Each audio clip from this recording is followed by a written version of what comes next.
Next வந்து ஐ எப்படி கட்டணும் அப்படின்றத பார்க்கலாம். அதே மாதிரி ஒரு ஊசியில் 2 பட்டையில் நூலை கோத்துட்டு அதோட எட்ஜஸில் நாட் போட்டுக்கணும். ஸோ போட்டு முடிச்சிட்டோன்னா இது வந்து 4 ஸ்ட்ராண்டு த்ரெட்டாக ஆகிடும். ஸோ இப்போ வந்து அடியிலேருந்து நீங்கள் இப்படி கொடுத்து மேலே எடுத்தோடனே லாக் ஆகிடும் அந்த முடி. அதுக்கப்புறம் நெக்ஸ்ட்டு அதுக்கு நேராக அப்படியே ஸ்ட்ரெயிட்டாக வந்து இந்த இடத்துல இப்படி குத்தி இப்படி வெளியே எடுக்கணும். எடுத்தீங்க அப்படின்னா இப்படி வரும். வந்தவுடனே திரும்ப அதே மாதிரி ஃபஸ்ட்டு குத்தின இடத்துலேருந்து இப்படி குத்தி இப்படி எடுக்கணும். எடுத்து இந்த மாதிரி ஒரு மினிமம் இப்போ 2 லைன் ஆகிடுச்சுல்ல. ஸோ நம்ம வந்து 3 டைம்ஸாக அதை போடணும். இப்போ அடுத்து இன்னொன்று போட்டோன்னா 3 ஸ்ட்ராண்ட் வந்துடும் அது.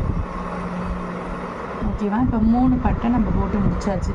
போட்டு முடித்தோடனே இந்த நீடில் இந்த நூலை இப்படி பண்ணணும். இப்படி பண்ணி நீடிலோட பேக் சைடில் இப்படி விட்டீங்க அப்படின்னா உங்களுக்கு இங்கே ஒரு லாக் கிடைக்கிற ஃபீல் உங்களுக்கு கிடைக்கும். ஸோ அந்த லாக் இதுதான் நம்ம வந்து ஐக்கான ப்ராப்பர் இது. ஓகேவா? நெக்ஸ்ட் அதே தான் இப்படி நூல் இப்படி வச்சுக்கிறீங்க. தென் இதுக்குள்ளே விட்டுறீங்க, இப்படி எடுக்கிறீங்க. எடுத்துகிட்டு இதை நாட்டாக மாற்றுறீங்க. ஸோ இந்த நாட் பண்ணிவிட்டு நாட்டை எடுக்கும்போது மேல் பக்கமாக டைட்டாக எடுக்கணும். பாருங்கள், மேல் பக்கமாக டைட்டாக எடுத்துட்டேன். திரும்ப அதே தான் இப்படி பண்ணி இந்த மாதிரி பண்ணி திரும்ப மேலே டைட்டாக எடுக்கும். ஸோ ஃபுல் ப்ராசஸ் இப்படி தான் பண்ணணும். இதுதான் வந்து ஐ ஸ்டிச் பண்ணுறதுக்கான ப்ராப்பர் மெத்தட் இதுதான்.